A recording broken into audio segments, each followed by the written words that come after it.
Good afternoon, boys and girls. Welcome to another episode of Bussin With The Boys. We are recapping NFL Sunday. If you're listening on audio, we will also be recapping college football. If you're watching on YouTube, the college football reaction to the weekend, that will be dropped here in an hour or so after this video drops. As always, we are brought to you by the number one sports book in the world, the FanDuel Sportsbook. And look, boys, short and sweet. We're at the top of the week. We're at the top of week 15. So if you haven't tapped in with FanDuel's Thursday Night Football touchdown jackpot, you've been sleepwalking through the season, but that's okay. We're here to wake you up. And what you do is this. You opt in the promo on FanDuel and you place an anytime touchdown score bet on the game. Take Bijan, take Egbuka, whoever you think is picking up a touchdown this Thursday. Then you tune into the game, and if your player scores either the first or the last touchdown, you'll walk away with a share of the $2 million in bonus bets. What? Just head to FanDuel.com/bussin to download the app and get started. This is a fun little episode. We have Greg Olsen on once again. We break down some of the divisions at large, the scope of the NFL playoffs. We dive into the game he called with the Bengals and Bills. We get into some old war stories about our injuries because our heart goes out to Daniel Jones. That sparked a conversation, us talking old war stories that we either regret, we're happy that we played through, yada, yada, yada. But it is an unbelievable episode. We also touch on the Packers. We touch on everything NFL. A lot to look forward to. Sneaky Jacksonville Jaguars looking nice right now. Enjoy this episode. Make sure you're subscribed, tuned in on all audio, following our channels, and do not forget to leave comments throughout the episode. We love you. We appreciate you. Enjoy Bussin' With The Boys. One last thing, just one quick little thing. BWTB.com. Find all the merch you want. If you're a For The Dads guy, Bussin' With The Boys guy, a lot of stuff out there that you can put on, feel real nice in.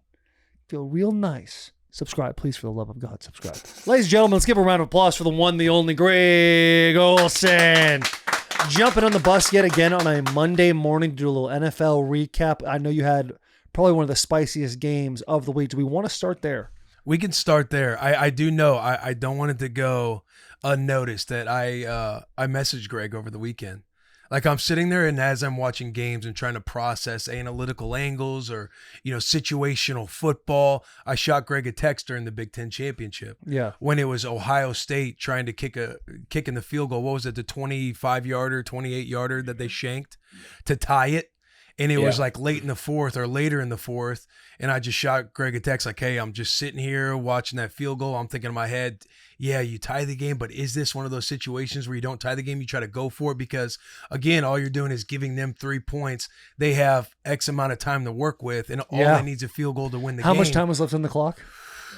It was like 2 minutes. Yeah, 2 minutes and change left. 2 minutes and change left. So plenty of time. Because, yeah, at the end of the day, no matter what, Indiana's just going to need a field goal to win the game. So if you tie it, they need a field goal. But if you go for it on fourth down and eventually score, you're challenging them. They're going to have to get 7 on you. So I'm texting Greg. He's text back, yes, with exclamation points. I'm just letting them know, hey, I'm trying to learn now. So Greg, your answer to Will was, yes, you take the 3 in that situation. No, you go for it. No, I think they should have went for it. Now, again, it's easy to have that perspective when he misses the kick. No doubt. Right? So Monday's always tough to be like, you should have done this. But we're just talking about what we would have done. I always try to not be the hindsight guy, right? And make a decision. Well, if Ryan Day knew the kid was going to shank it, of course he would have gone for it. Right. But I thought beforehand, you got to go for it, right? On paper, you're probably the better team. You're paying bazillions of dollars to the kids. You're big and you're physical and you pride yourself on all that. You've got to be able to get short yard situations inside the 10-yard line. That's just, I don't remember exactly where the ball was, but it was inside the 10. It might've been the 8 or 9. I can't remember exactly where the ball was. Watching it transpire. College kickers, I don't pretend to know the math of college numbers like I do in the NFL. I don't know what college field goal rates are. I know there's a wild spread between good kickers and bad kickers, much more so than in the NFL, where for the most part, everybody's kind of in the same bucket to a degree. So yeah, that was brutal. And then remember, in college, you miss a field goal right there, and they put the ball in the 20. So not only did you miss it, but you didn't even have the luxury of Indiana having to snap the ball from inside their own 10-yard line because the ball got moved to the 20. Yeah, he says they missed the kick and lost 11 yards of field position. And then Greg on the next drive, he hits me, and Ohio State has to take a timeout after that long pass. Yeah, I've noticed a handful of people when they have like a pass over 15 yards, let's say, and they're all rushing to the ball and there's a new set of downs. Everyone's trying to hurry up on the ball and, run another play. And in my mind, it's like, dude, if you were in a gotta have situation, your first down essentially is the same as if you're running. It was a regular part of the game. Like you have first, second, third, and then you're usually going to punt or do whatever after that. If you're in a gotta have situation, why I would clock it. Like you get a massive pass down the field and you're under a minute 15 or even a minute. It's like, dude, go clock it so you can get everything kind of put together before stuff starts running away from you. Yeah. So offensively, when to use timeouts is always a little bit tricky, right? So college rules, again, being a little bit different because the clock will stop it feels like it stops at a very irregular time, right? You get a first down with under 2 minutes and the clock will stop as they move the chains. I don't know if anybody knows, does it stop for 5 seconds? I don't know exactly the time frame. Maybe a college guy could tell me if there's a strict, like how long they hold the clock before they reset it, or is it dependent on how long the gain is and how long they have to move the ball in the chains? I don't know the answer to that. But the point Will's making that we texted about, I thought Ohio State needed to start using some of their timeouts on defense. Yeah, because Indiana popped them on third down. That's what they threw, a long correct? pass. Yeah, that's the one they threw, and they didn't take a timeout. They allowed Indiana to get, move the ball, take some time off. You just don't ever want to go down. You always want to use your time. General rule of thumb is you want to use your timeouts on defense, and you want to use all of your timeouts either on one side or the other side of the 2-minute warning. That's kind of like an NFL rule. Exactly how that applies in college, I don't know all the ins and outs because of the timing differences and whatnot. But that's like typically in an NFL game, that's the rule of thumb. So if you've already used the timeout with 5 minutes to go, say, and you got 2 remaining, you typically want to use those remaining timeouts if you can on defense, and you want to use them also on the plus side of the 2-minute. What a lot of coaches like, and it goes back into the psychology of all of this, is they want to keep those timeouts for under the 2-minute warning because it gives them this false security that even though we're underneath the 2-minute warning, I'm still, as a defensive player, I'm no longer at the mercy. I can still stop the clock. When in reality, if you would have stopped it on the plus side of the 2-minute, you actually would have more remaining time in the event you force a stop and turnover on downs or a punt or whatever. But it just feels helpless to not be able to stop the clock under the 2-minute warning, which is why a lot of coaches opt to use their timeouts on the bottom side. And that's where they get in trouble because they split their timeouts. But that's a whole different conversation. In that game, yes, they should have. I thought they should have went for it. Try to take the lead. You're inside the 10. You're the better team. You're big and physical. You pride yourself on all these 5 stars. Go win the game. And number 2, using the timeouts on defense, I thought, but at the end of the day, didn't really have much of an effect. They didn't really have much of a chance there at the end. Yeah. I I was watching the game last night, the Chiefs versus the Texans, and then the Chiefs they get punted to them. They're around like the 35 yard line, and there's like 10:04 left, and it's 4th and 1, and they decide to go for it. And that was a moment for me. I was like, I wonder what Greg thinks about the situation, because they end up going for it on 4th down. Because they're on their own 35. They're on their own 35. Yeah. So it's 4th and 1. If you don't get it, the other team is obvious. They're already in field goal range. Right. Both defenses have been playing incredible. Like even the Chiefs defense has really, like, in the second half has been like way better than they were in the first half. So they go for it on 4th and 1. Rashee Rice, I think Mahomes does a little bit of magic, throws it. Rasheed's getting hit as the ball is hitting his hands, ends up dropping the ball. It's Houston's ball. And if you're the coach of the Chiefs, and I know Andy Reid, he's an absolute stud. He's got an offensive mindset. He's probably thinking to himself, I got to win with my offense, as opposed to a defensive mindset like Chris Collinsworth was talking about on the broadcast. What would you do in that situation? Are you punting and say, hey, we're incrementally, like, this is the best move for us to play the field position game at this point?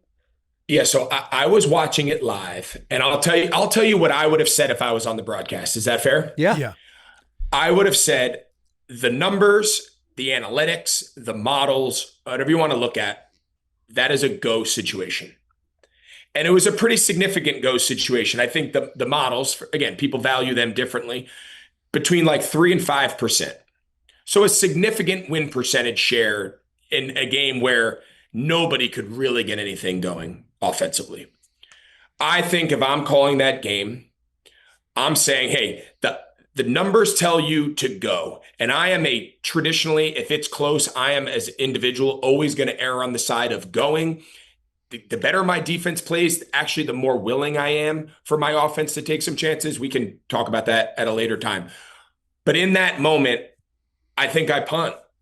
Yeah. And that's me as like a guy who really is in on this. I see the value. I understand giving your offense and your team every opportunity to win the game in regulation, not force overtime, win the game in regulation.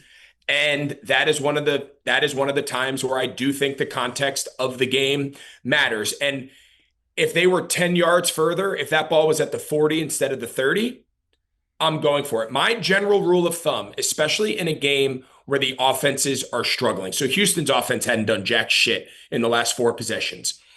I think my general rule of thumb is if I fail here and I give you the ball back and you don't gain 1 yard, it is 4th and 10. Can you score on me? Mm-hmm. And if the answer is yes, I'm probably not going to go for it. Right. Yeah, because you're looking at how the game is going. You're looking at momentum. Because you're going to you gain 0 yards, you kick a field goal, and you did nothing to earn those 3 points. We're essentially giving it to you. Yeah. Sorry, go ahead. Now, if it was my game and it was the Bengals and the Bills, where the final score was 30, I don't know what it was, 30, 38, 30. It was both teams were over 30, well into the 30s. Yeah. If I'm calling my game in that situation, I'm going for that 100% of the time. Yes. You know why? Because whether I punt you the ball or I give you the ball, nobody has proven they can stop anybody. So you're going to score anyway. I might as well make it a faster score. Hey, right? I'm 100% with you. Because you're also, but what you're talking about right now is momentum of the game, of what's kind of happening right now. Oh, yeah. It's not We're talking about momentum now, Greggy. If you watched that game, they go for momentum. Hold on. The best 2 aspects of the game were the defenses. That wasn't momentum. That's who those teams are. Listen, they are defensive teams. First off, I have so much respect for you. So much so that when I'm watching the game, did you see his face? You know what that is? Momentum. He's like, no. Well, hey, but Will, let me talk about as if Greg's not there. Did you watch that full game last night? Which full game? I watched the second half. Okay, so the second half. So you saw that them go for that 4th and 1. Yes. Up until that point, the Houston Texans had negative 3 yards total in the second half. They could not move the ball at all. Balls were getting batted down. They were getting tackled in the backfield, sacked, the whole thing. They were playing awful. Yeah. The minute they don't get that 4th and 1, they run the ball 5 times and score a touchdown. So that is what we talked about last week, where the defense is now going out. They converted 3rd down on a pass. They stopped 4th and 1, and the juice that enters that football team. Boom.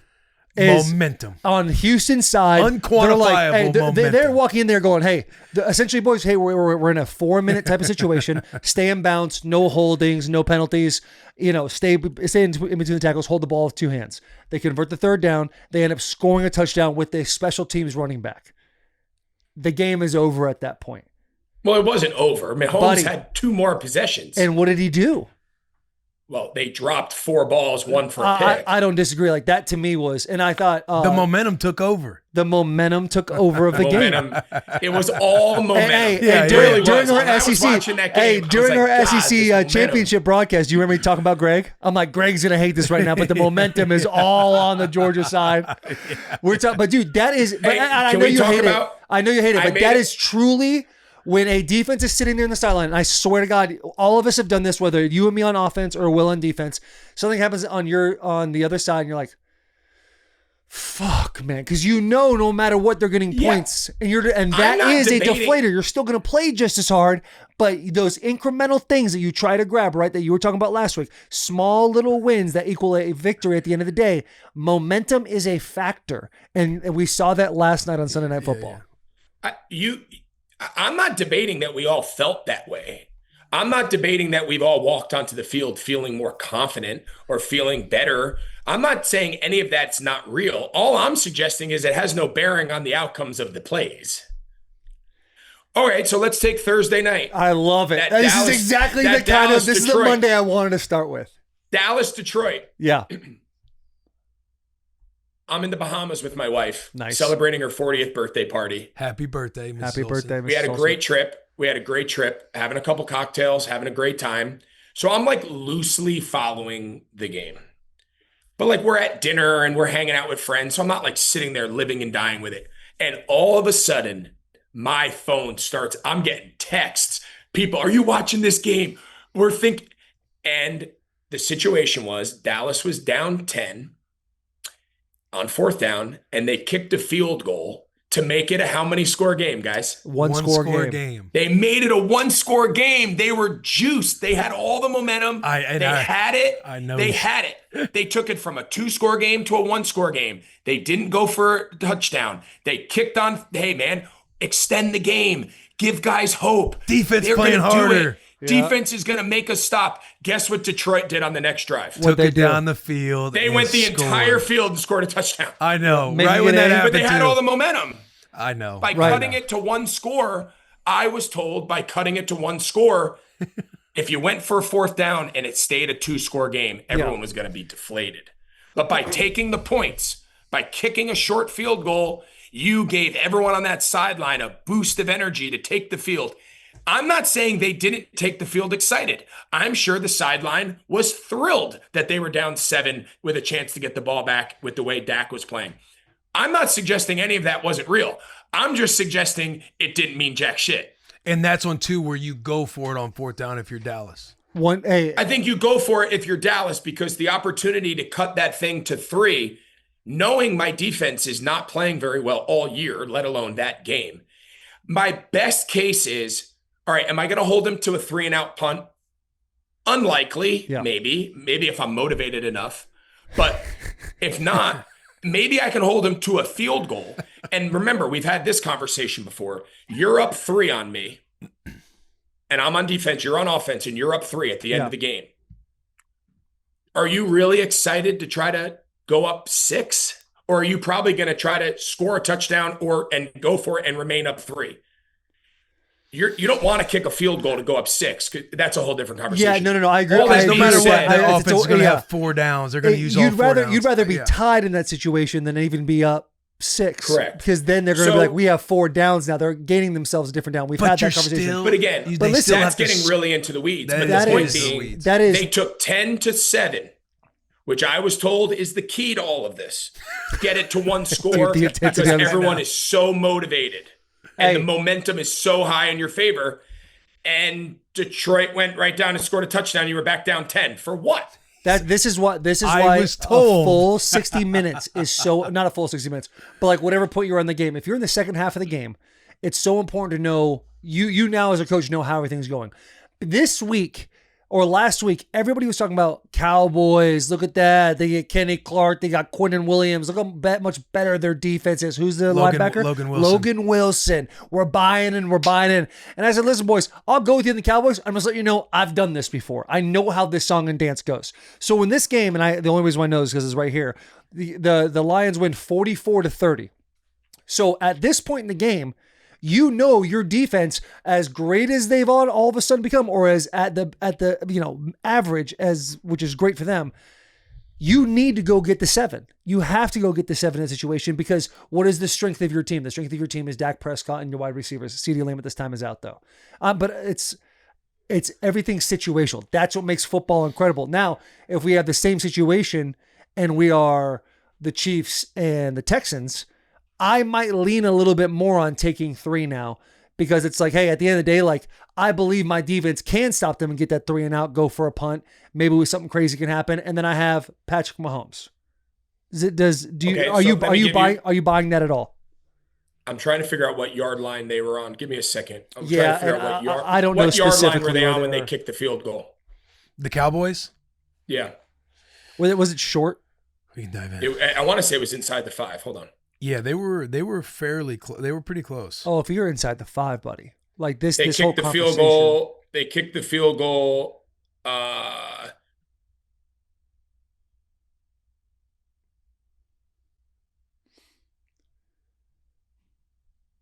From the 11. And what down It was was it? fourth. was fourth and three. Fourth and 3 at the 11.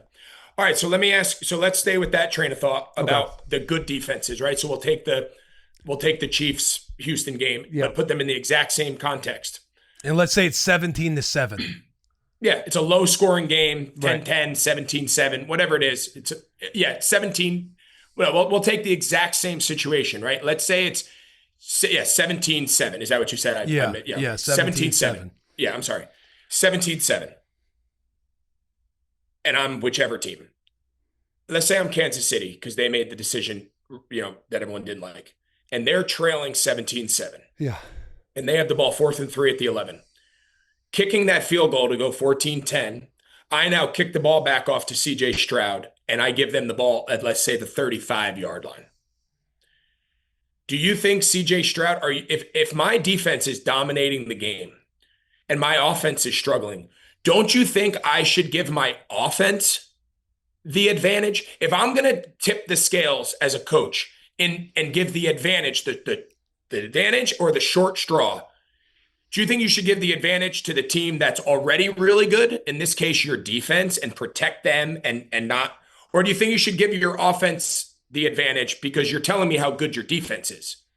No, I understand what you're saying. Would you want your defense to have the advantage. You want to give your offense as much help as possible.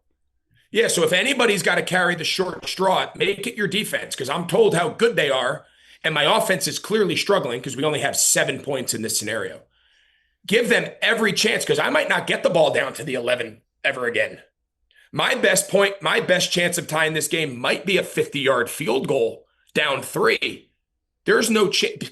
Going down 7, even if I get a stop, the way this game has gone, there's no guarantee I can even score a touchdown. I've only scored 1 up until this point. Mm-hmm. What tells you with the game on the line, you're all of a sudden going to figure out this Houston defense, and with the game on the line, go the length of the field and score. So no matter how you look at it, whether it's a high-scoring game, all right, you've got to match points, keep your offense, keep them on the field. Or it's a low-scoring game. Hey, my defense is so much better than my offense. I need to give my offense all. That's what Andy Reid was thinking the other night. Andy Reid was thinking, in a 3-down possession, I can't crack this Houston defense. I can't get a first down. Yeah. I'm going to have to use 4th down at some point. What better? Forget the yard line. In his brain, he's saying, if I'm going to give my offense a chance to sustain a possession, to even kick a field goal, I need to use 4th down, because 3 is clearly not getting it done. Mm-hmm. I got 4th and 1. It's never going to get any better than that. 4th and 1 in the NFL is like 70% conversion rate. Yeah. Yep. And you're saying even in that situation where it's 17-10, you're still going to go for it because chances of you being down at the 11 again or getting a touchdown. I'm 17-7. Exactly. So in the situation we're talking about, low scoring defensive battle, I'm still going for a touchdown. Mm-hmm. Yeah. Because 17-7 from the 11, 4th and 3 from the 11, if I kick a field goal there and I get a stop, I get a 3 and out. Great. That's best case scenario. Do you have a ton of confidence that you're going to be able to get the ball down there again and score when you haven't really been able to do it the entire game? No, that's a good point. Yeah. You know what? I'm sitting over here and I know there's supposed to be this debate happening, but I'm seeing where you're coming from. I'm understanding. If anything, here's the last thing that I'll say. I legitimately watch all these situations. I'm like trying to figure them out so much differently now, just with Greg coming on each week. It's like, he's a person. He's a person in your life that makes you watch the world a little bit different when it comes to football. And I've enjoyed it. Well, I appreciate that. But it's not necessarily like me. I'm not trying to like champion this like crazy, radical new age of thinking. But this is the way that teams are thinking about the game. Andy Reid did not make that decision in a vacuum, in the moment, out of thin air. Yes. We're talking about a guy that's played in 6 Super Bowls, 7 Super Bowls, won 4, are going to be a Hall of Fame first ballot. This guy's forgotten more about football than Andy Reid's he's forgotten more football than pretty much the vast majority of the people that are on earth. And people are just so excited to crush him this morning for that decision, because we only evaluate the outcome. If they got 1.5 yards there and they went down and kicked the field goal, and let's say they ended up winning the game, there was not going to be one article, one tweet, one radio host, not one personality, maybe outside of this show, who was going to go, you know why they won? Because Andy Reid went for it on 4th down, and we need to give him a round of applause. No one applauds when it works. No one this morning woke up and said, Sean McDermott, up by 4, end of the game, instead of kicking a field goal to go up 7 and take the points and make it a touchdown game, he went for 4th down because he's got the best player in the world, and Josh Allen scores a touchdown to make it a true 2-score game, and it was over. But if he failed and Joe Burrow then went down by 4, went the length of the field and had a walk-off touchdown, Sean McDermott's, he's the number 1 topic of every sports show this morning, and he's getting crushed. Mm-hmm. But no one's giving him praise for making the right decision.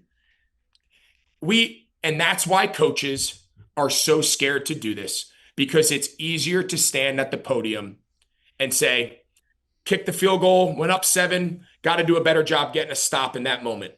Well, you didn't get a stop the whole game. Joe Burrow was incredible outside of 1 pick 6 that he just threw into the, we judge the outcome so evenly because people are so anti this analytics tag that they throw on everything. And I don't even think people know what the hell they're talking about. Right. Yeah. No, yeah. The world of football, as we know it, is evolving in front of our eyes, and it's taking a lot of time for people to catch up to the thought process of it's no longer about playing field position, being conservative. It's now about let's define the game right now. When the time to define the game happens, we're going to define it, good or bad. We're going to know where we're at after this play. And I love how you take it to the thought process of the head coach, like the absolute leader, the guy who has all the responsibility and accountability. Because you're right. It's like if you go up 7, Joe Burrow goes down, ties it or whatever it is. It's like, yeah, we need to do a better job of getting a stop. Like everything will be essentially on the players. Not that they're blaming the players, but everything's so easy to kind of sit there and say,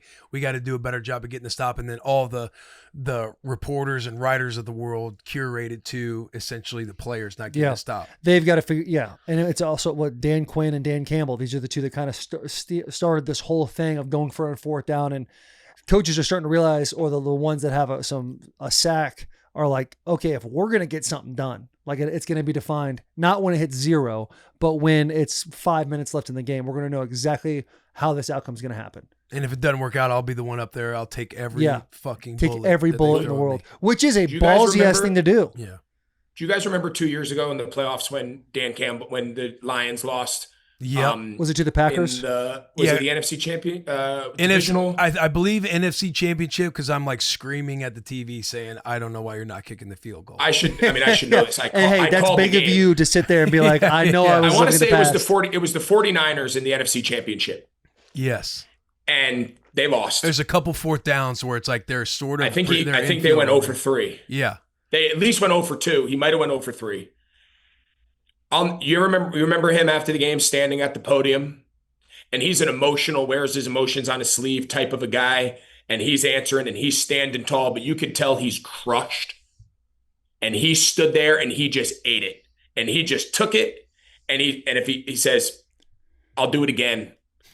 And everybody wanted to kill him, right? Everybody couldn't believe it. You cost yourself. See, but when you take a step back, Detroit's not in the NFC championship without that approach, right? So we were fine with it when they were the greatest story in football, but now all of a sudden it didn't work out, right? We want to judge the outcome, not the reason why they did it, just the outcome, which is so lazy, and it's so easy to sit in hindsight and retrospect and go, man, that was a dumb decision. Well, yeah, you have the luxury of knowing the result. That's not decision-making. That's not the world. And has Dan Campbell changed 1 ounce of his approach since then? No. Do you think he's scared to get up in front of the press conference and answer it again if it doesn't work? No. I like it. Diving into you were touching on earlier, the Bengals Bills. What were there, like 20-something points scored in the last few minutes of the game? It was unbelievable. Bro, how nuts of a game was that, man? We had the snow going out there.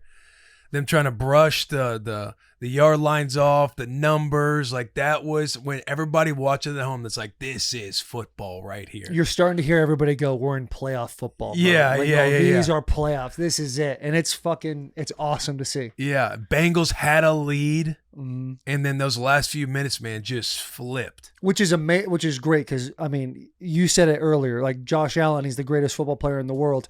The last 4 or 5 weeks, it's kind of been in question a little bit. Like his wide receiver group, they're not getting a whole lot of separation. He's holding the ball a lot more. He's not being as dynamic getting down the field as we saw him win the MVP last year.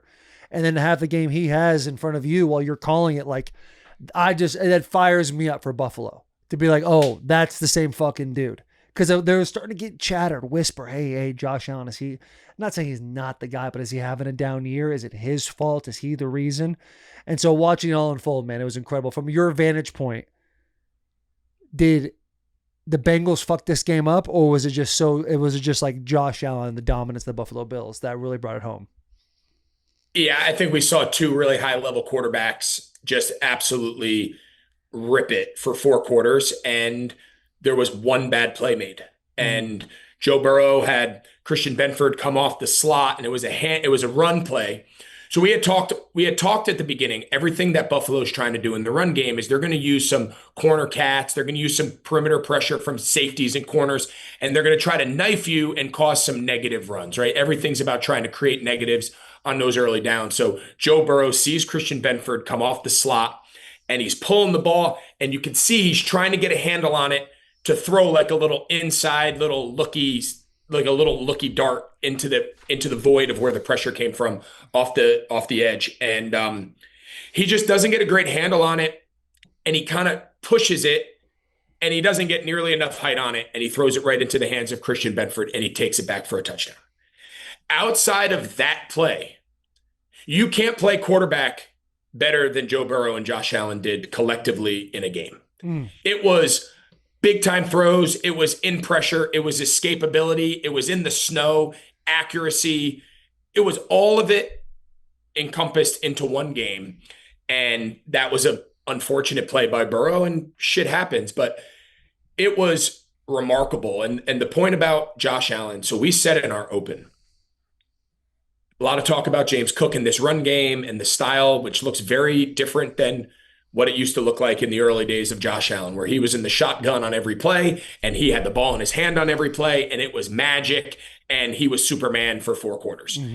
The last couple of weeks, to your point, Taylor, is you're exactly right. They got very much away from that. Last week, 2 weeks ago against Pittsburgh, Josh was a relative non-factor outside of a run here and there. It was a heavy run game with Cook. We said in our open, don't let it fool you. Critical moments, critical downs, 3rd down, goal line, got to have it, 2-minute drill. Everything's on the line. The ball's going to be in Josh Allen's hand. And he single-handedly won the game. He's got a 40-something yard scramble touchdown when they were down 10 to cut it. Then, again, the play of the game, 3rd and 15.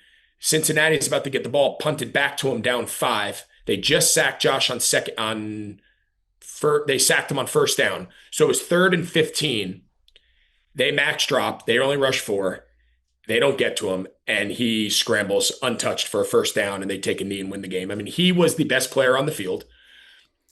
And that's the Josh Allen and the Buffalo Bills that we're accustomed to seeing. And when it mattered most, that did feel like a playoff game, even though one team was 8-4 and one team was 4-8. It had playoff vibes, playoff atmosphere, and Josh Allen was the best player on the field.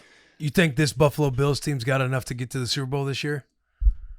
Greg hates questions. I like know, that. but it's like when you go against these legit defenses, No Houston, doubt. Denver, like the thing with Buffalo is their inconsistency and kind of their weakness is their defense. Yeah. So when you're going up against these elite defenses that I just mentioned, it's like, do they have enough?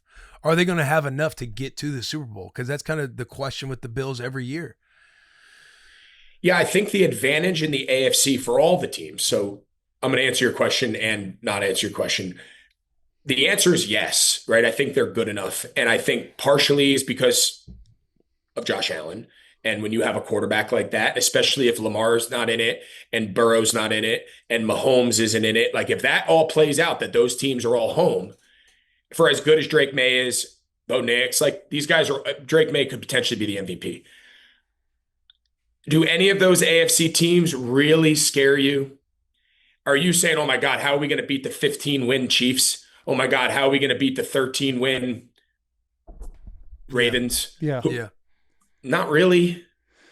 Not really. I think any of those AFC teams could beat any of those AFC teams. I think the path through the AFC this year is vastly different than it has been the last couple of years, where it was almost a foregone conclusion it was going to come down to some combination of Lamar, Josh Allen, and Mahomes. Right. Like, seemed like everybody else was just playing like fun games. Like, yeah, it's really cool that the Texans made it.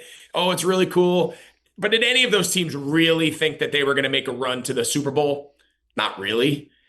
I think all 7 AFC teams that end up making it this year, I think home, away, whatever. If I was in the AFC, I would not be scared to play any of them. I'm probably not thrilled to play Houston's defense. Yeah. They are so good. Denver as well. I don't fear the advantage I have playing against Houston is I'm not like, holy shit, the defense is so good, and I got to find a way to score 25 points. Mm-hmm. You might be able to beat them by scoring 13 to 17 points. Yeah.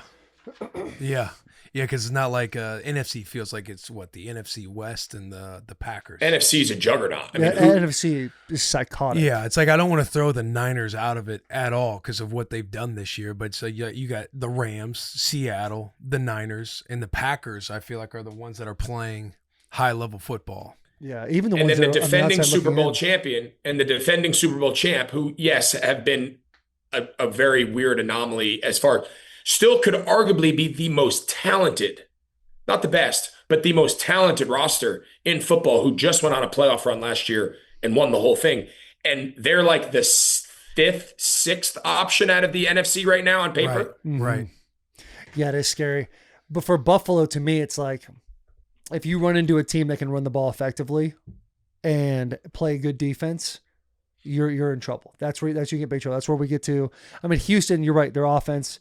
But like Bo Nix, Sean Payton, and the Denver Broncos, I feel like they might be, from a playoff standpoint, the most built to play in the playoffs. Until the Patriots go down, man. I like, obviously they've had a weaker schedule when we talk about schedules. Yes. And we're going to get to see it this weekend when it's Buffalo Patriots round 2. Now, but the thing that, I don't know who I was listening to on the drive. It was Coward. He was talking about the Patriots, and he's like, yeah, but they are not like really great at running the football. They're great at throwing the football, which is, I know, Greg, trust me, I'll land this plane to where we can both agree. But when you get into the playoffs and you're playing in these stadiums in January, when it's open, that the weather's different, it's freezing outside, wind everywhere, snow, it's now more difficult to throw the ball down the field the way the Patriots have. It's like you have elements playing against you along with the defense as well. That's what makes me worried for the Patriots. Because you're right, like the best team in the AFC right now is clearly the Patriots. Mm-hmm. Oh, I agree. I don't disagree or push back on anything you just said. Playoff football, the formula for playing good offense, just winning in the playoffs is very different than winning in the regular season. You've said that a few times on the show. So as I sit here and talk about the value of the passing game and scoring points and all of that, in the regular season, yes. When you look at the best teams year in and year out, there's always going to be a couple that are like top 5 defenses and like middle of the road to bottom half offenses. The vast majority of the teams in the playoffs every year are going to find themselves in like the top 10 of offense. Yeah. Different years, there's different anomalies, but over large periods of times, it's an offensive driven playoff picture. And then there's the couple wrinkles. When you get to the playoffs and all the crappy teams are home, and we're only left with teams that are, for the most part, good at offense. They probably have a good quarterback. There's probably some element of a passing game. Now, what is the differentiating factor to weed out the remaining teams? Run game, defense, special teams, clock management, end of game strategy. Like, that's where all those things carry even a bigger significance. So no, I don't push back on any of that. I think the way the Bills are built, while they're 9-4 in the regular season, and people are going, what's wrong with the Bills? We're used to them having 13 wins. I actually think a worse regular season record as a result of the way they're playing, I actually think bodes better for them come playoff time because they don't need a hero performance every single minute and every play from Josh Allen. And that's been their problem in years past. Mm-hmm. The thing that going to the other team that just played, the Bengals, those things obviously out of the controllables are like Joe Burrow every year, he's getting hurt. And you kind of go back to after his first season when he tore his ACL and they're like, all right, they have the top 5 pick. They should take an offensive lineman. They ended up taking Jamar Chase, which is, obviously played out extremely well. But every year he's getting hurt. He's 3-1 this year as a quarterback, and their defense is terrible. As you're watching the game and just from your football brain, seeing everything on the field, how far off is that defense and is that offensive line from being like, okay, we can now start looking at the Bengals again as a team that we need to throw in the AFC consistently? Because every preseason, it's like, oh yeah, these are the guys.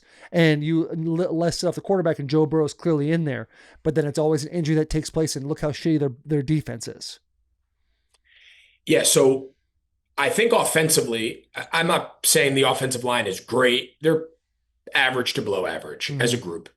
But quarterbacks elevate the ceiling of an offense and offensive line elevate the floor, right? So the better your offensive line is, you just build up, okay, we're at least as good as this, whatever that level is. Mm-hmm. But when you have a quarterback and you have Jamar Chase and T. Higgins was great yesterday and you have all the skill and the ability to score, you can outplay your offensive line. You can play above and beyond what they're capable of. I think the year that they went to the Super Bowl, wasn't he sacked like 70 times? Yeah, it was the most. I felt like he was sacked 100 times.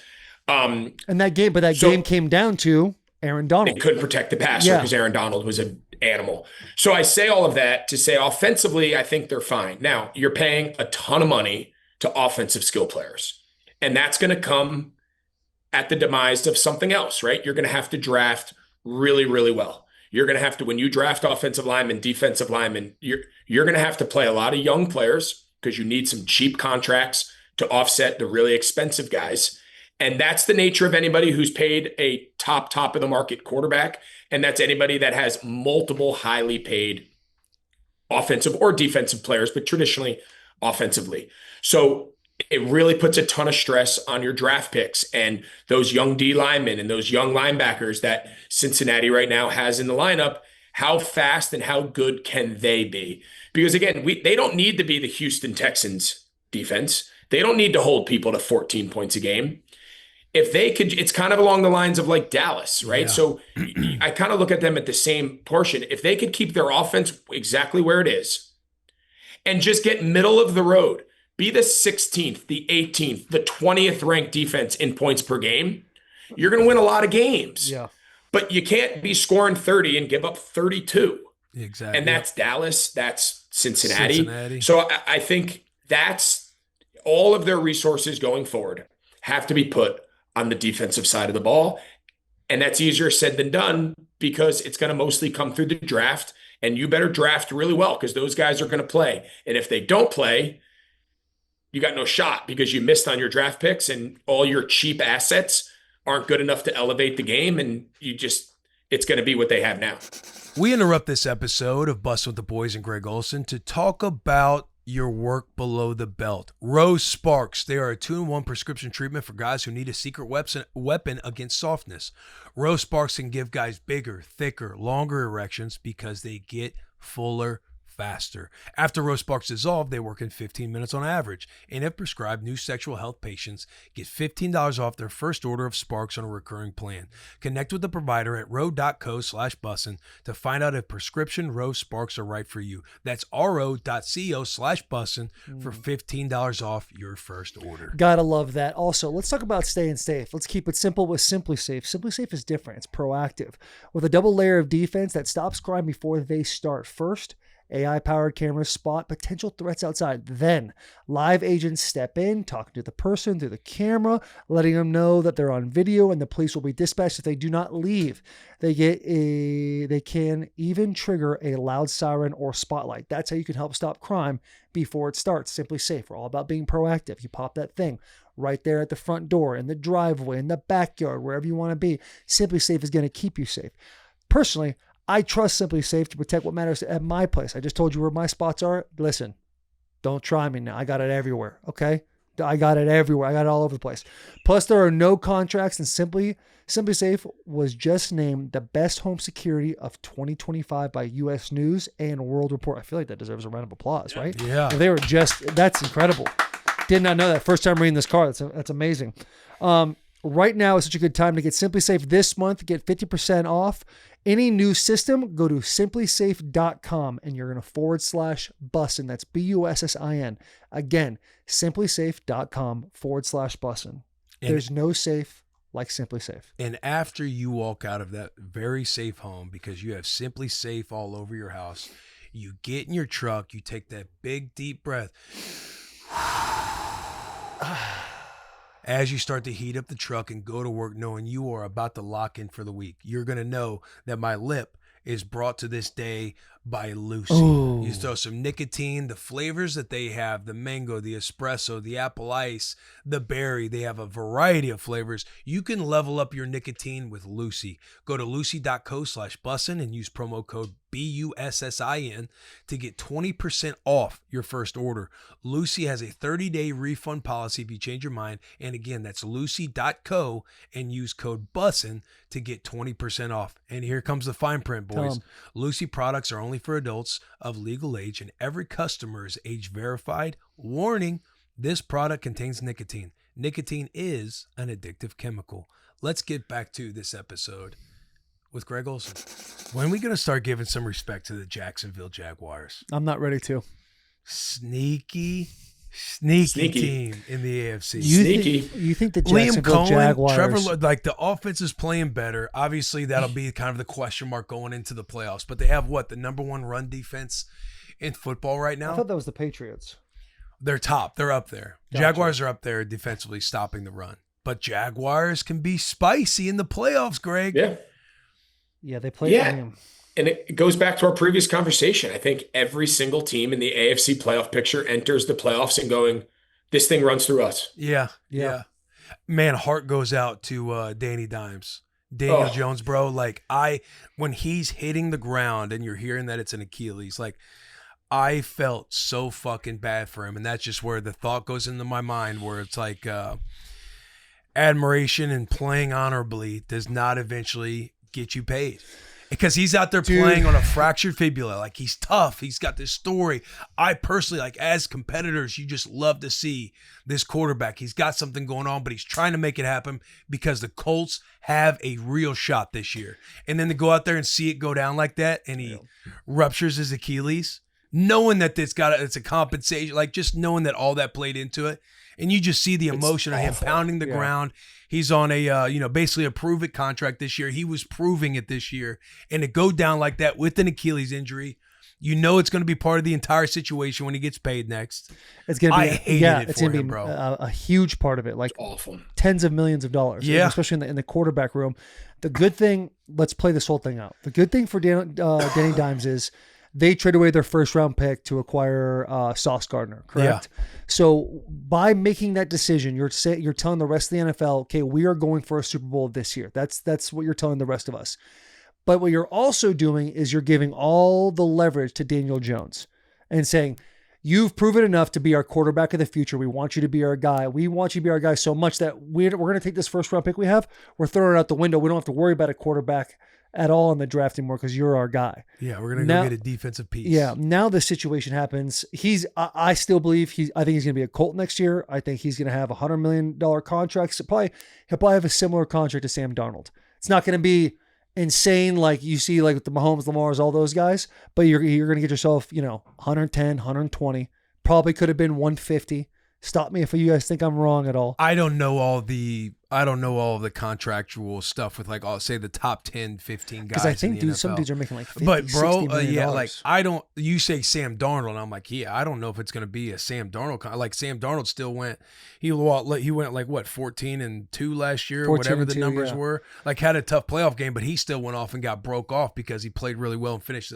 Like, statistically, he was one of the better quarterbacks in the NFL. Yeah. Daniel Jones was for the first half of the season, had a couple shaky last couple weeks because he's playing on a fractured fractured fibula, a fractured leg, goes down with an Achilles injury, which is one of the worst injuries to have as a player. Like, I don't see him. I see them trying to figure out a way to take care of him and everything else. But make no mistake, they will be using that against him. No doubt. He will not even come close to what he could have gotten paid.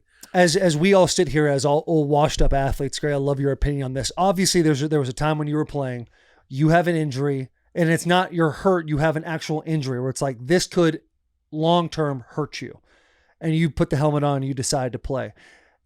All those times you did that, like, do you think it paid off? Do you think it's worth going out there, being tough for your team, doing all the things that were kind of brainwashed as a kid, like toughness, you have to be tough no matter what, all the things.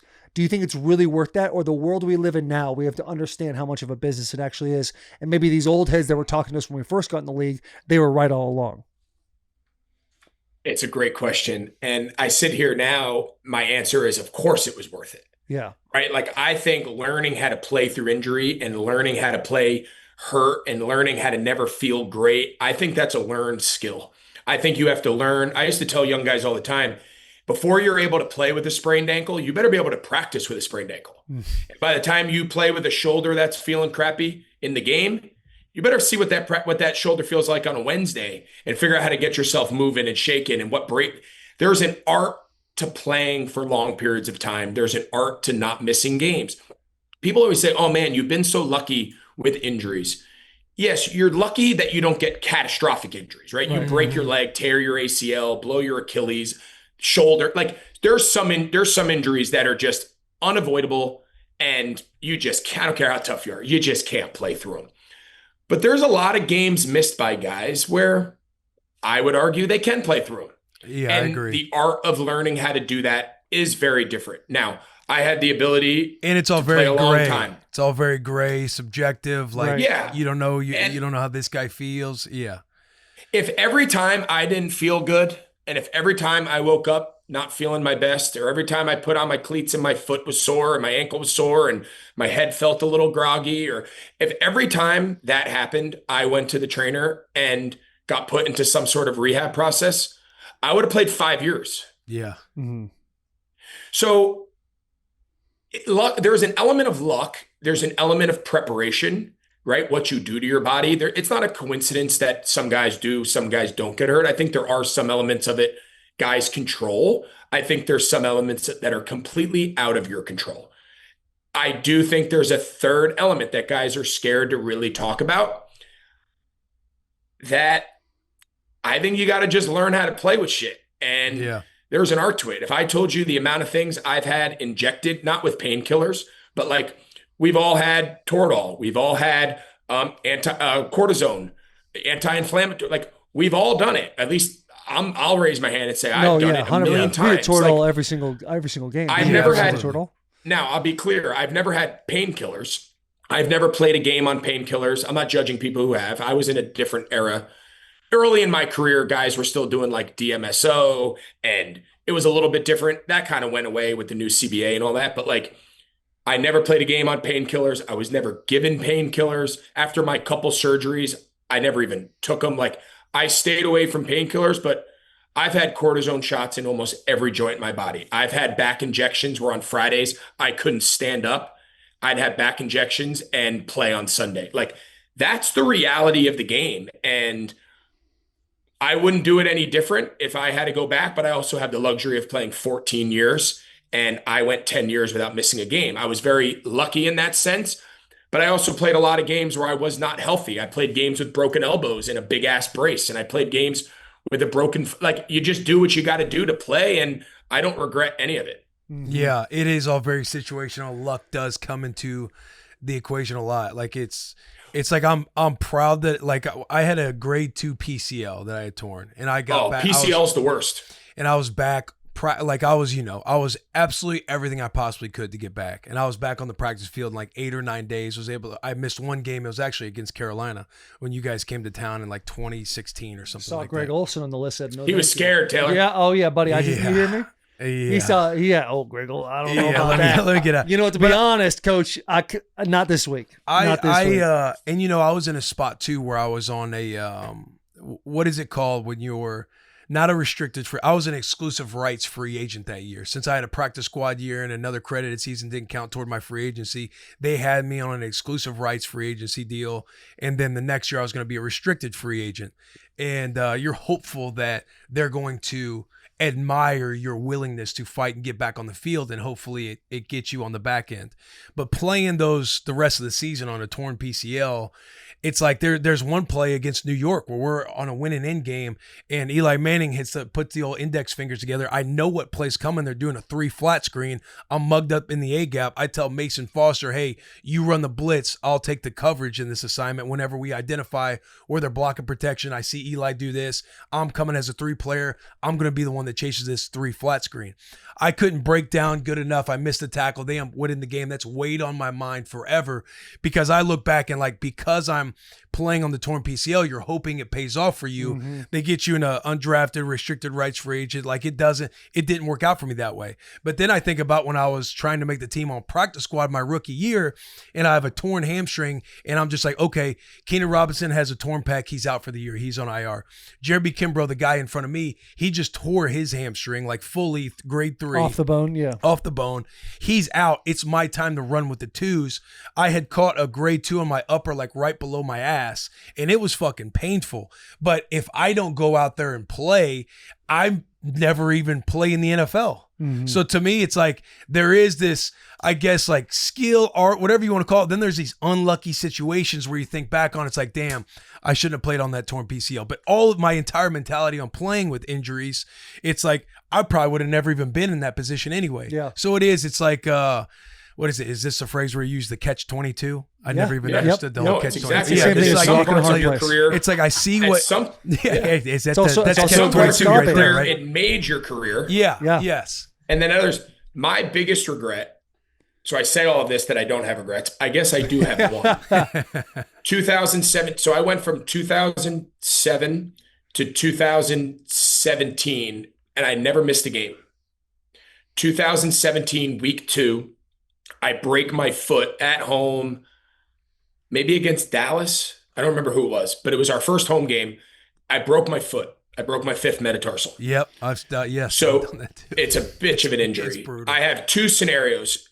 We thought we had a really good team, and throughout we were winning. And so there's 2 scenarios. You can go in and get a screw put in, and it's like a 6 to 8 week recovery, which I'm always like, oh, I'm going to be 5, right? Yeah. Like we all think we're going to be the only one. We all play that game in our head. We all play that game. Or you can go in and you can get the screw and a bone graft, and you're out for the whole season. So in my mind, I'm like, well, that's not. Why would I ever? You tell me 6 to 8 weeks, I'm doing 6 to 8 weeks. Why would I do 3 months and miss the whole season? Yeah. So I get the bone graft, I rehab like crazy, and I come back and we make the playoffs. I wasn't particularly great movement-wise, but I was good enough to play the rest of the year and finish the season. We lost in the playoffs, but I was like, it was worth coming back to finish the year with the guys, right? I go all off season, no issues with my foot, feeling better. First game of 2018, I re-break my foot. Same foot? Same foot. I cracked. So the screw held. I cracked the bone on top and bottom, but the bone was held together by this screw that was put in a year ago. So I missed the next like 3 games, but they tell me as long as the bone holds, once it breaks all the way through, you're going to have to get surgery anyway. You could try to play through this. Well, we do everything in our power to get the bone to heal, bone stimulators, you name it. And I come back, and through my rehab process, I get plantar fasciitis. I'm playing down in Tampa, and my plantar explodes. It's like I stepped on a hand grenade. So I'm done now. Season's lost. I go now have a second surgery on that foot, bone graft, fix it. That foot never felt better. I developed some other foot compensation stuff on the other leg. Long story short, if I would have gotten the bone graft initially and missed all of the 2017 season and just bagged that, I think I played the entire 18 without missing time. I played the entire 19. And maybe I play longer. Maybe the last 3 years of my career, I'm more productive. I'm better. Right. Who knows? But in the moment, there was no telling me to do the longer surgery to like worry about myself and not come make a playoff run. Like that never was even an option. Yeah, man. When they kind of put these things in front of you, I like. Yeah. In 2016, we were playing the Indianapolis Colts at the Colts, and this is the first year I made my first Pro Bowl, and I think we're like halfway through the season, and I'm on like a little bit of a tear, like no sacks given. Me, Jack Conklin as well. Like Jack had like maybe one sack or like even no sacks as well, but we're like in the 8th week, and it's like they're starting now. We whispers like we're turning around. We went from 3-13, now we end up being 9-7. It's like, oh fuck, like.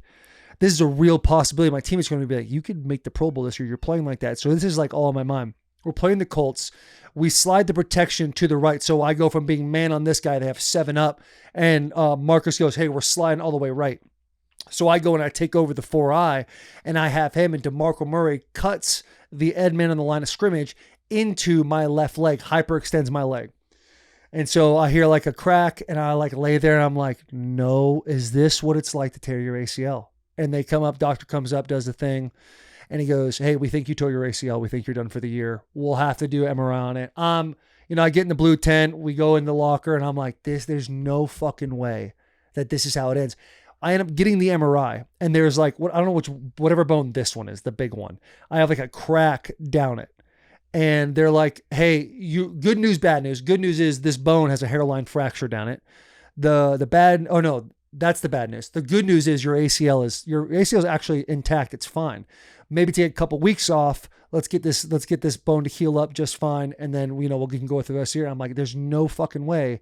We played the Bears the next week, and you talked about never did pain pills or anything like that. I never took pain pills during a game, but from week like 8 to like, I think we got into the wild card that every Monday through Saturday, it was popping a couple.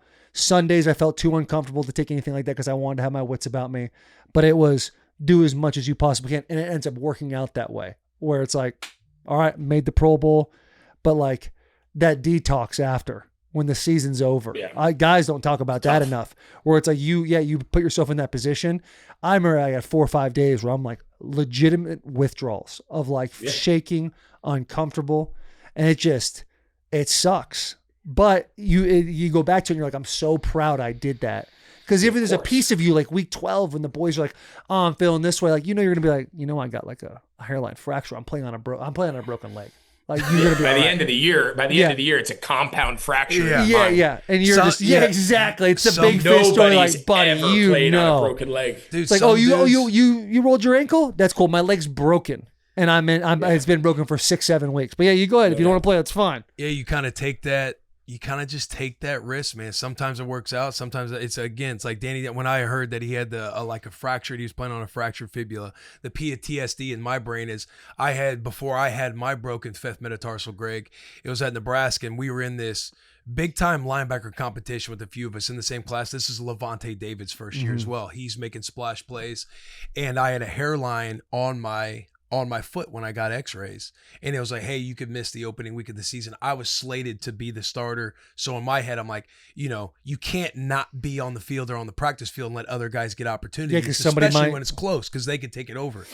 And so I go out there in the next week of practice. It was the Thursday kind of like jog through. It was just helmets before the opening game of the season. And it's just a guy jogs and runs a stick route. I plant below my 5th metatarsal. I have to get the pin put in it.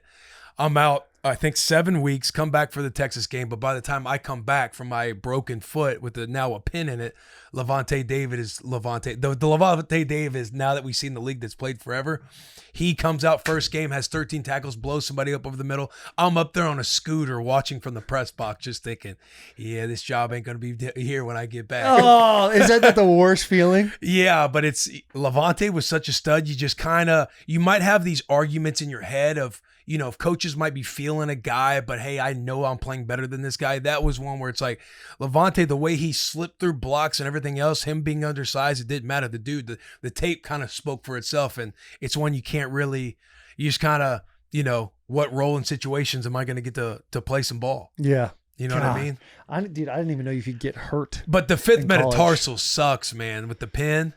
The worst. Yeah. I know it ended my career. I know we got to get out of here before we go. Yeah, I got to rock. Tampa Bay. lose the Saints. I looked at that game and I was like, I'm not even going to watch. Just looked down at the sheet. I'm like, holy shit, the Saints won. Yeah. And so now, like, your Panthers are right there. They're tied. Panthers They're got a shot. You think they're going to pull it off?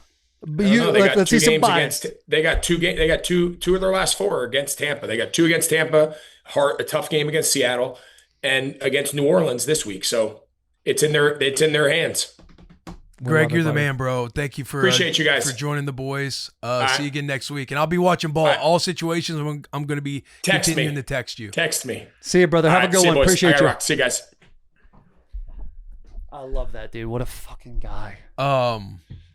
Just Just a good 30 minutes for all the viewers out there listening who want a football recap. Just hearing me, Will, and Greg talk about how tough we were at one point in our lives. Just our old. Or are you injured? Are you hurt or are you injured? And we didn't get to talk about this, dude, but I feel like the true path of an athlete, like being a true athlete, is the ability to compensate. Like you can be fast, strong, quick, all those things, but it's when these like issues happen in the foot and body. Like Greg brought it up, like when he had that 5th metatarsal the second time, he had other compensation issues.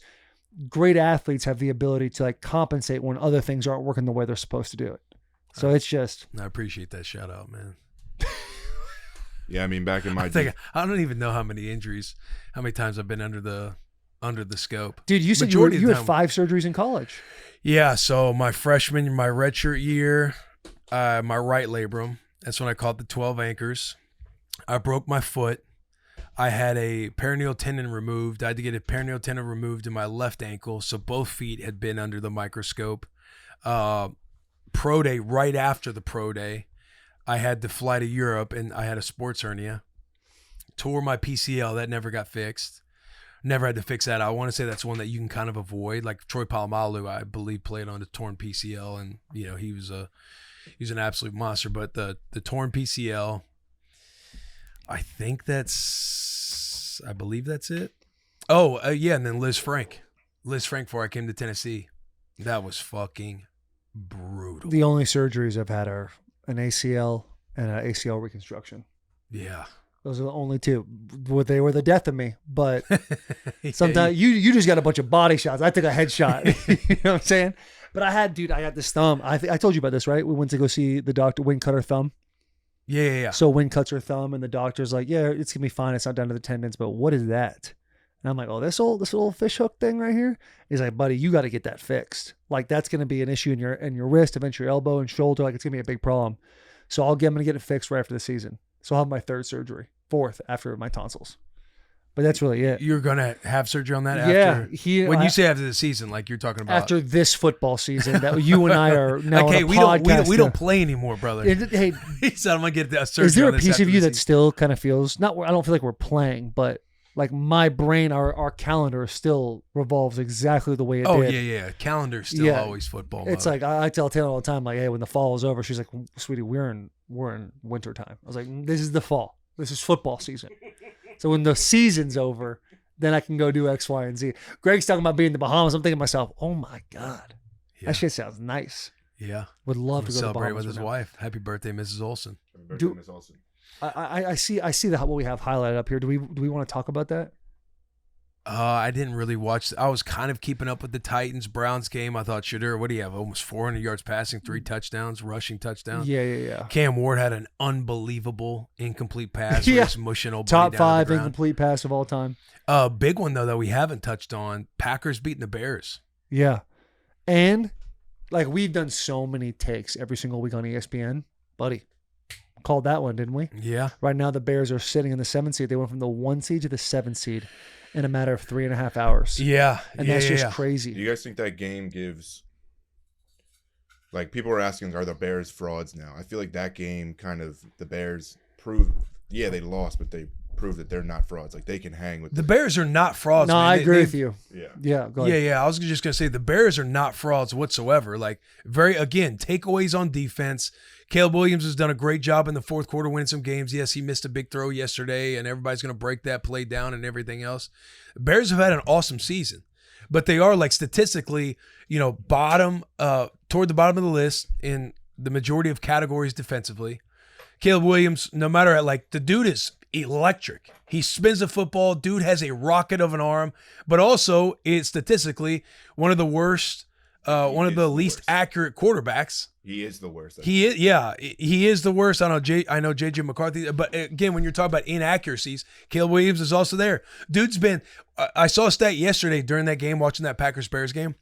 He's had, at this point of the game, they brought up the graphic, 33 unblocked pressures, sacked 0 times. Yeah. His ability to stay alive and his arm is unbelievable. Unbelievable. Sometimes he's just off target. But they've had a great year. It's just when you're watching it all unfold and you see the NFC as a whole, it's like the NFC West with the Niners, Rams, and Seattle. Right. Then Packers, they are playing some really good football. They just have a really good defense. If you look at the Bears from last year to this year, that team has gotten immensely better under Ben Johnson. Yeah. They are a very good football team. Yeah. So are the Bears frauds? No. In the sense that I think they're a good ball club. The Bears are frauds if you thought that they were an elite team in the NFC. That's on you. Yeah, they're frauds if you think if you say, hey, the Bears are contenders, I'm saying, well, then no, the Bears are frauds. Yeah. If you had them in your brain, like this is a contender football team, and you're so pissed about that game yesterday that you're upset with the quarterback, you're upset with the head coach, you're upset with all things Chicago. Like that's more on you. Yeah. Because I think that they've done a great job winning some of these tight games where they could have had no business winning those games. No business. And dude, I mean, the intangibles that Caleb Williams has are incredible. Like there's just things you cannot teach that just jump off the tape when you're watching him. And he's like you said, 33 unblocked pressures, 0 sacks. Yeah. That is a stat that I would print out and frame if I'm Caleb Williams. I think he's the most elusive quarterback in the NFL. Like no one can really get to him, and his ability, he's been ready, like, somewhat, and he's been inaccurate, but he's getting better and better. And I think next year, they tune up a couple of things. We'll see how free agency and the draft goes. But we could go into next year thinking, oh, hey, the Bears are actual contenders now if Caleb Williams makes this next step. Talking about his elusivity, I saw a stat watching the game. I got pissed so bad. Keep going. Caleb Williams has like 5 or 6 plays over 20 miles an hour running. The rest of the NFL, I think, has like 4. Yeah. He's electric to watch. I enjoy watching him. It's just, again, when you were talking about the division, Packers, Bears, Jordan Love is unbelievable. Yep. That defense is unbelievable. Yep. You got Josh Jacobs. Watson gets going in their wide receiver group. Like they're going to be a tough football team. The farther we get into the season, and we've seen all this kind of things happening with the Packers, and the conversation we just had with Greg, like the Packers are built perfectly for the playoffs. Yeah, they're built perfectly. Now they live in the world of the NFC when it's like, brother, I think we walk into all these games in the playoffs and their spreads are like 1.5, 2.5. Like it's gonna be pick'ems all the way through. Like I am so excited to watch these playoffs coming up. But the Packers do what they've built, the little resume, their ability to run the ball. Josh Jacobs had 88 yards yesterday. Cracked off a couple of 15ers here and there, but like physical, get after it. The downside to them is their offensive line, but they have weapons on the perimeter. Their defense is high flying. They go everywhere. They got Rashawn Gary, and Micah Parsons, both guys, blue chip 5-star guys coming out of high school. Obviously, we're both first round draft picks. Like they are built for the playoffs. Built. I had to piss so bad. Close this out. Yeah, do your thing. I was just going to say we're sitting in a nice pocket for some of the things we've talked about. We were on ESPN last week saying Bears were going to make the playoffs. Sneaky Jacksonville Jaguars. Been saying it since September. Hey, not so much for college, though. You remember who you picked to win the national championship? Was it Penn State? Or Yeah. I saw it come about it yesterday. He goes, your national champion's still alive. I go, didn't Will pick Penn State? I think I had yeah. Who'd I have? Penn State? Maybe Texas, Clemson. Who knows? College football. No one gives a shit about college football, boys. Not right here. Not in this segment. Not now. I'm talking about some of my old takes right now. You're joking. Chiefs ain't making the playoffs. Broncos. I was talking in September, like later in September. Hey, Patriots gonna upset the Bills now. Patriots gonna win the division. We got that one sitting. Jags. Yeah, the sneaky Jacksonville Jaguars once again. Sitting in a good pocket. Oh, the Eagles are going to get figured out. But I am excited. The NFL playoffs are going to be electric. Speaking of playoffs, the college football playoff, the rankings, the tournament is set. We're going to get into that with all of our college football talk coming.